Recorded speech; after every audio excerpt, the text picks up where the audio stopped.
بسم اللہ الرحمن الرحیم الحمد للہ وحدہ والصلاة والسلام علی من لا نبی بعدہ۔ ہمارے یہاں اخلاق کی جو اصولی تعریف ہے وہ ہے اللہ کے لیے محبت اور اللہ کے لیے عداوت، جذبے کی سطح پر بھی عمل کی سطح پر بھی۔ تو ہمارے دینی نظام تعلیم و تربیت میں بعض اسباب کی وجہ سے بھی اور جدید دنیا کے نے جو ماحول پیدا کر رکھا ہے، جو مقاصد حیات طے کر رکھے ہیں، ان کے دباؤ کی وجہ سے بھی ہم دین کی اخلاقی تاثیر کا مظہر بننے میں بڑی حد تک ناکام ہیں۔ تو اس میں ایک اور سبب بھی ہے کہ ہماری شخصیت کو اندر اندر تعمیر کرنے والی جو قوتیں اور جو محرکات ہیں وہ دین سے متاثر ہونے کی حالت میں نہیں ہیں۔ یعنی آدمی کی شخصیت کی تعمیر کا عمل اس کے چاہنے نہ چاہنے سے قطع نظر، بلکہ یہ کہ اس کے اختیار سے بھی ماورا ہو کر جاری رہتا ہے۔ یعنی میرے اچھے برے ہونے کا جاری رہتا ہے، جیسے نفسیات کی اصطلاح میں لاشعوری سطح پر بھی اور تحت الشعور میں بھی میں بننے اور بگڑنے کے عمل میں رہتا ہوں۔ تو وہ عمل اس یعنی اپنی تعمیر و تخریب کے عمل کا جو اوریجن ہے، ہم دین کو اس اوریجن پر حاکم بنانے، اس اوریجن کا محرک بنانے اور اس اوریجن پر غالب کرنے میں اس وجہ سے ناکام ہیں کہ ہمارے نفس میں زیادہ بڑی تبدیلیاں لانے والے میلانات، رغبتیں، کراہتیں اور جذبات وغیرہ وہ جدیدیت کے پھیلائے ہوئے تصور زندگی اور مقاصد حیات کے تابع ہو کر رہ گئے ہیں، اور مفادات عاجلہ یعنی جلدی فائدہ اٹھانے اور نفس کو حالت لذت میں رکھنے کے لیے جو فوری ہمیں سامان درکار ہوتا ہے، ہمارے میلان کا پورا نظام، ہمارے میلانات کی پوری حد ان سرسری چیزوں تک جا کر ختم ہو جاتی ہے جو نفس میں لذت و فرحت اور راحت و آسائش کے ایسے احوال گویا اس میں داخل کیے رکھتے ہیں جن کی بناوٹ ہی ایسی ہے کہ وہ میرے نظام میں احساسات کو، میری رغبت و کراہت کو دین اور دین یعنی اللہ سے تعلق میں مطلب رکاوٹ بن جاتی ہے۔ مطلب میرے جذبات و احساسات کی بناوٹ ہی ایسی نہیں رہ گئی جو اللہ سے محبت کرنے یا اللہ سے ڈرنے میں کام آئے۔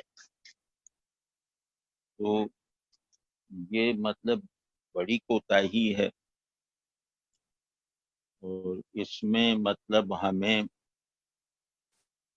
ہماری ہم سب کی مشترکہ ذمہ داری ہے، بلکہ فرض کے درجے پر پہنچی ہوئی ذمہ داری ہے کہ ہم اپنے دین کا اخلاقی اور احوالی مظہر بنیں۔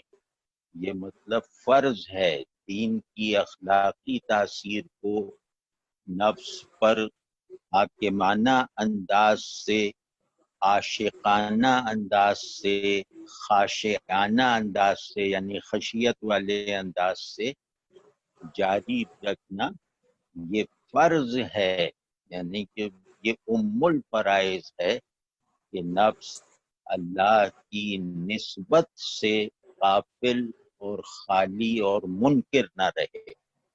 تو ہمارا سارا اخلاق جو ہے وہ اس مدار پہ ہے کہ ہم اللہ سے تعلق میں کیسے ہیں، ہم اللہ کے محبوبوں یعنی انبیاء علیہ السلام کے ساتھ تعلق میں کیسے ہیں، ہم اللہ کے کلام سے تعلق میں اور اس کی تاثیر قبول کرنے میں کیسے ہیں۔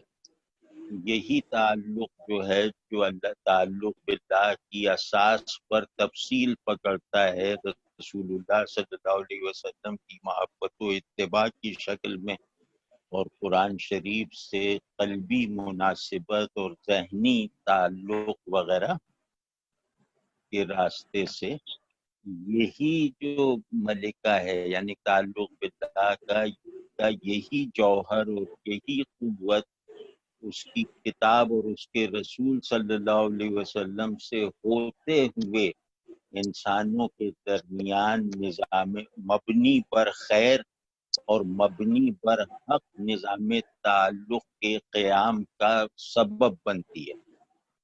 تو مطلب اخلاق کا سادہ فوری مطلب یہ ہے کہ دوسروں کے ساتھ خیر کا رویہ رکھنا۔ ہمارا دین بتاتا ہے کہ دوسروں کے ساتھ حق کی شرط پر حق سے متعلق رہتے ہوئے خیر کے جذبے سے تعلق پیدا کرنا، یعنی خیر ہمارا وہ کوئی فلسفہ اخلاق والا خیر نہیں ہے، ہمارے لیے خیر کی سند حق ہے، یعنی حق پر قائم رہتے ہوئے نیکی اور خوشیاں بانٹنا یہ خیر ہے، اور حق سے منقطع ہو کر لا تعلق ہو کر صورتاً خیر والے کام کرنا اپنی اصل اور اپنی روح میں شر ہیں۔ تو وہ خیر جو ہے وہ نفس کی لذت پروری کا کو اپنا ہدف بناتا ہے۔ تو بہرحال یہ بات مطلب ہمیں بہت ہی شدت اور عصبیت کے ساتھ ذہن میں محفوظ رکھنی ہے، عمل سے ظاہر کرنی ہے، اور اپنے سارے جذبات و احساسات کو اسی ڈگر پر چلانا ہے کہ اللہ سے تعلق ہی وجہ تعلق ہے۔ ہر تعلق کے لیے لازم ہے کہ وہ تعلق باللہ سے اپنی سند جواز حاصل کرے۔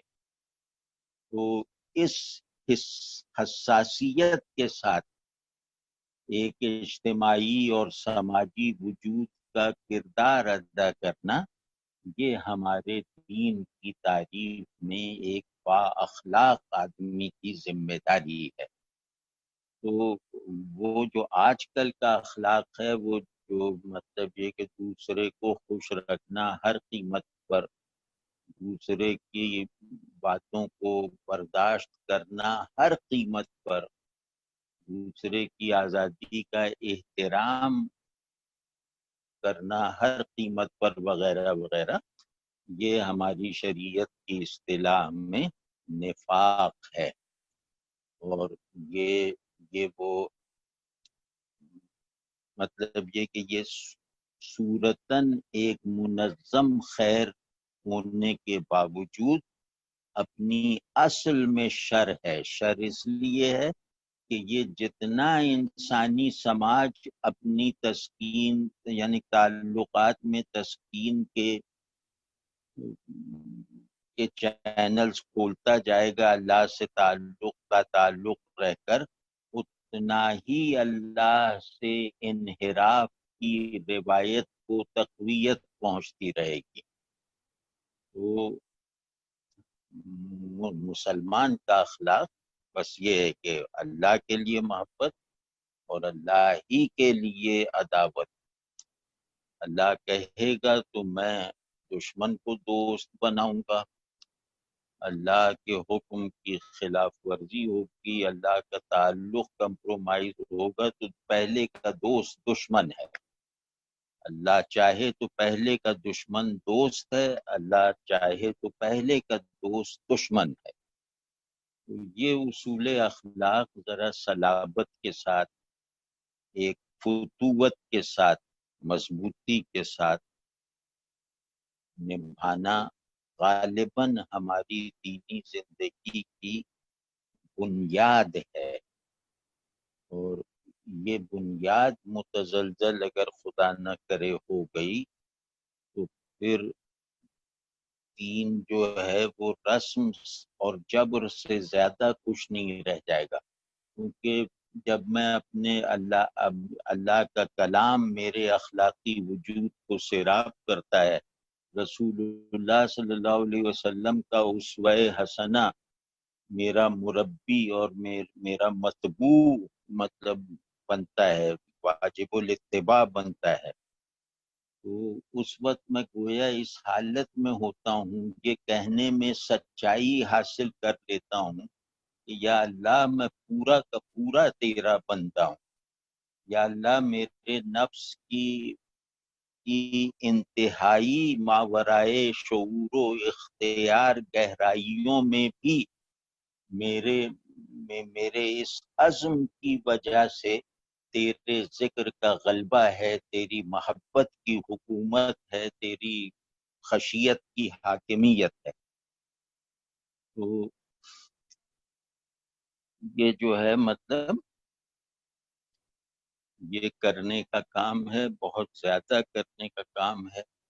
اس کے لیے جو ہے وہ دو تین چیزیں ہیں، وہ مطلب ایسے ہی جیسے تدبیر کے طور پہ عرض کر رہا ہوں تاکہ ذرا ہم جلدی اس مقصود کی طرف چلنے کا عمل اختیار کر لیں. ایک یہ کہ استغفار اللہ سے تعلق کو سینچتا رہتا ہے. اللہ سے تعلق کا ایک پیڑ ہے، اس میں پانی استغفار کا جائے تو وہ پیڑ زیادہ جلدی بڑا ہوتا ہے، زیادہ جلدی سبز ہوتا ہے. تو جس آدمی کو استغفار سے مناسبت ہے وہ گویا تعلق باللہ کے باطنی اور احوالی اور احساساتی آداب وجہ لانے میں کامیاب، مطلب اللہ قبول فرمائے تو کامیاب ہے. اسی طرح یہ کہ جو آدمی شاکر ہے، طبعاً شکر گزار ہے، اور جس کی شکر گزاری کے مزاج پر تکلیفوں سے بھی اثر نہیں پڑتا، یعنی اس کی شکر گزاری تکلیف اور آرام دونوں میں ایک ہی سطح، ایک ہی جوش اور ایک ہی مطلب کیفیت کے ساتھ برقرار رہتی ہے. تو مطلب اس کی شکر گزاری اللہ کا بندہ ہونے کی اساس پر تعمیر ہوئی ہے. وہ کچھ ملنے اور کچھ نہ ملنے کے قانون کی پابند نہیں ہے، وہ مزاجن شکر گزار ہے. تو جو جس کے اندر شکر سے مناسبت ہوتی ہے وہ اچھا سماجی وجود بننے میں کامیاب ہوتا ہے. یعنی سماجی اخلاق انسانوں کے درمیان حق اور خیر کے اصول پر چلنے والا نظام تعلق ان لوگوں کی بنیاد پر چلتا ہے جو طبعاً اور مزاجاً اللہ کے شاکر بندے ہوتے ہیں. کیونکہ شکر کرنے والا ایثار کرنے والا ہوتا ہے. جس کے اندر شکر کا محرک اس کا احساس بندگی ہے، وہ کچھ چیزوں کے آنے اور جانے سے نہ گھٹتا ہے نہ بڑھتا ہے. تو وہ آدمی مطلب صاحب ایثار ہوتا ہے. وہ اس کی شکر گزاری میں اتنی قوت تاثیر ہوتی ہے کہ وہ دوسروں کو بھی شکر میں شکر کا مزاج پیدا کرنے کی طاقت رکھتی ہے۔ تو شاکر بنو تاکہ اچھے پڑوسی بنو، اچھے بیٹے بنو، اچھے باپ بنو۔ مستغفر بنو، استغفار سے مناسبت پیدا کرو تاکہ اللہ کے دوست بنو۔ اور پھر تیسری چیز ہے صبر۔ تو صبر جو ہے وہ غیر متزلزل وفاداری کو کہتے ہیں، یعنی میں اللہ کی محبت، اللہ کی خشیت، اللہ کی اطاعت کی زمین اگر آگ کی طرح گرم بھی ہو جائے تو پہلو نہ بدلوں، قدم نہ ہٹاؤں، اور اس استقامت کا صحرا اپنے سر نہ باندھوں۔ تو صبر جو ہے وہ جیسے بندے کے وجود کی سب سے بڑی کنڈیشن ہے، سب سے بڑی قوت ہے، جس میں پورا وجود صرف ہو گیا ہے۔ صبر وہ وصف ہے، اور اس وقت وہ بندہ کہتا ہے کہ میں اللہ کی وفاداری میں غیر متزلزل اس لیے ہوں کہ اللہ نے مجھے زلزلوں سے اور بے استقامتی سے بچا رکھا ہے۔ یہ وہ آدمی ہے جو گویا اپنے آپ کو پورا اللہ پر نثار کیے ہوئے۔ صابر وہ ہوتا ہے جو خود کو اللہ پر نثار کرنے میں اللہ کی توفیق سے کامیاب ہو جاتا ہے، جس سے اللہ تبارک و تعالی اپنی دوستی اور اپنی معیت کی سند عطا فرما دیتا ہے۔ تو اس کا طریقہ یہ ہے کہ شکر اور استغفار کی مشق کرو دل کی حاضری کے ساتھ، طبیعت کے جوش کے ساتھ۔ تو انشاءاللہ ان دونوں میں جیسے جیسے ترقی ہوتی جائے گی، جیسے جیسے یہ دونوں رسوخ پیدا کرنے لگیں گے نفس میں، طبیعت میں، تو انشاءاللہ اتنی استعداد صبر بڑھتی جائے گی۔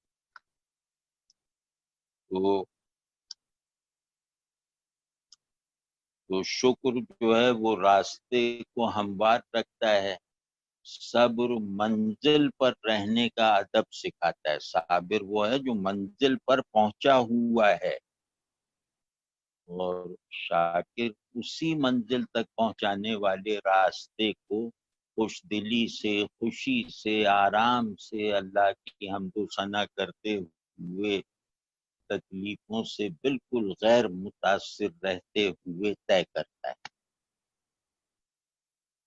یہ بھائی یہ ذرا کیجیے گا، اس میں بس کچھ نہیں کرنا، 3 مرتبہ کرنے کو لمبا چوڑا نصاب تھوڑی ہے، بس اپنے آپ کو میں ذرا ایک حمیت اور غیرت سی بیدار کر لیں۔ یہ کیا بات ہے کہ اس تعلق میں جانتا ہوں کہ میں فلاں سے محبت میں سچا ہوں، فلاں سے ڈرنے میں سچا ہوں، لیکن یہ کیا بات ہے کہ یہ کہنا میرے لیے مشکل ہے کہ اللہ سے محبت میں سچا ہوں، اللہ کی خشیت میں صادق ہوں۔ یہ کیا بات ہے؟ بس اس بات سے اٹھیں اور بس اللہ کو مقصود بنا کر، اللہ کی محبوبیت کو مقصود بنا کر، اللہ سے ڈرنے کو اپنا مطلوب بنا کر، اس سے محبت کی طرح محبت کروں، ڈرنے کی طرح ڈروں۔ بس یہ کام کیجئے، 3 مرتبہ پڑھ لیا کیجئے، استغفار 3 مرتبہ کر لیں تو انشاءاللہ وہ 300 سال کا راستہ طے ہو جاتا ہے اگر دل سے کر لیں۔ بس کلمات استغفار اور کلمات شکر کے ساتھ کوشش کریں کہ دل کو مناسبت ہو جائے، دل اس کی لذت کو، اس کی کیفیت کو محسوس اتنی شدت سے کرے کہ نفس میں لذت حاصل کرنے پر جو ایک اصرار کی کیفیت رہتی ہے، یہ نفس کے مطلوبہ لذتوں کا بہترین بدل بن کے ان لذتوں سے نفس کا پیچھا چھوڑا دے جن کے تعاقب میں نفس نے اللہ کی طرف پیٹ کر رکھی ہے، اور وہ احساسات پروڈیوس کرنے کے لائق ہی نہیں رہ گیا جو میرے لیے میرے تعلق باللہ کو معتبر اور لائق اعتماد بناتے ہیں۔ تو یہ کام انشاءاللہ بہت گہرائی میں اپنی تاثیر پیدا کرے گا، بشرطے کہ بس کیا ہے، 2 رکعت پڑھیں، اس میں استغفار بعد میں کرنے، سجدے میں کرنے۔ تو ہر آدمی جانتا ہے کہ میں کوئی بات کس طرح کروں کہ اس کا میرے دل پہ اثر ہو، تو بس جس طرح آپ کو ذکر کرنے میں آپ کے دل پہ اثر ہو اس طرح کر لیجئے، بس ذکر قرآن اور حدیث سے لیجئے، استغفار بھی رسول اللہ صلی اللہ علیہ وسلم سے لیجئے، کلمہ شکر بھی رسول اللہ۔ تو دیکھیے گا، مطلب مجھے یقین ہے آج کل کے حالات بھی ایسے ہیں کہ وہ اللہ کے ہر چیز اللہ کی مذکر بنی ہوئی ہے خود بخود، یعنی غافلوں کو بھی اللہ یاد آ گیا۔ وہ آج کل تو تھوڑی کوشش میں کامیابی زیادہ ہے، خوف کا وقت ہو نا تو اللہ سے ذرا سی، اللہ کی طرف بڑھنے کی ذرا سی بھی کوشش زیادہ دور تک لے جاتی ہے نارمل حالات میں کی گئی کوشش کے مقابلے میں۔ تو یہ کریں انشاءاللہ، اللہ نے چاہا تو بس بہترین ہو جائے گا۔ اور اسی میں ایک بات یہ ہے کہ اخلاق، جو فلسفے والے ہیں وہ بھی کہتے ہیں کہ اخلاق محبت سے اور یا خود غرضی سے، 2 اسکولز ہیں، ایک کہتا ہے کہ اخلاق اپنے مفاد سے پیدا ہوتے ہیں، دوسرا کہتا ہے کہ اخلاق جو ہے وہ محبت کی صلاحیت زیادہ ہو تو وہ آدمی زیادہ با اخلاق ہوتا ہے۔ تو یہ بات صحیح ہے کہ اخلاق، یعنی کہ اخلاق کا مطلب ہے تعلق نبھانے کی بلٹن قوتیں۔ تو یہ اخلاق سب محبتی سے پیدا ہوتے ہیں نا، دوسرے کے ساتھ اچھا تعلق رکھنا دوسرے سے محبت کے بغیر ممکن نہیں ہے۔ تو ہمارے یہاں بس یہی ہے کہ اخلاق اللہ سے محبت کے وہ نتائج ہیں جو مثالی انسانی سماج تعمیر کر کے دکھا دیتے۔ تو بس اس طرح بنے کچھ، یہ سب کریں، اور ہمارے دین کے اخلاقی نفوذ کے بغیر، یعنی ہمارے دین کی اخلاقی آئیڈیلز جب تک ہمارے اندر وہ پریکٹس میں اور مطلب پیشن کی شکل اختیار نہیں کریں گے، اس وقت تک بہت مشکل ہے موجودہ حالات میں سروائیو کرنا۔ تو مطلب علمی صلاحیت بڑھانے سے کہیں زیادہ مفید اور نافع ہے اخلاقی وجود کی ٹھوس طریقے سے تعمیر کرتے رہنا، کیونکہ اخلاقی وجود علمی وجود سے زیادہ متاثر کن ہوتا ہے۔ تو یہ اس میں تو کسی کے پاس کوئی عذر ہی نہیں ہے کہ وہ اخلاق کے جس منتہا تک چاہے پہنچ جائے، خواہ وہ پڑھا لکھا بھی نہ ہو۔ بس اس رحمت عام سے فائدہ اٹھانا چاہیے اور اپنی اس فطرت کو بحال کرنا چاہیے جو اللہ سے دوری میں مرجھا جاتی ہے، اللہ کے قرب میں کھلی رہتی ہے۔ بس اس فطرت کو ذرا سا اس پہ تھوڑی بہت گرد پڑی ہوئی ہے اس سے جھاڑ دینا چاہیے، شکر کے کلمے سے، استغفار کے کلمے سے، اور جیسے یہ آج جو ذکر بتایا ہے، جو حدیث پڑھی گئی ہے، اس پہ مداومت کر لینے سے۔ یہ جیسے لہ الملک کا مطلب ہے کہ آفاق بھی پر اللہ کی حکومت ہے۔ اور لہ الحمد کا ایک مطلب ہے کہ انفس پر بھی وہ حاکم ہے، آفاق پر اس کی حکومت ہے جبر کے طور پر، قانون۔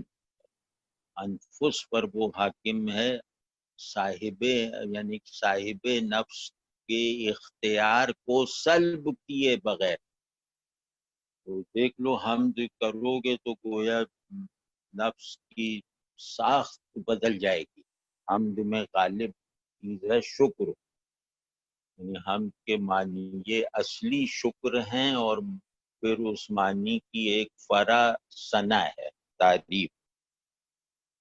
شکر سے اللہ کی محبت میں سرشاری، شکر سے پیدا ہونے والی عاشقانہ سرشاری کے ساتھ ظاہر ہے کہ آدمی اللہ کی تعریف ہی کرے گا نا۔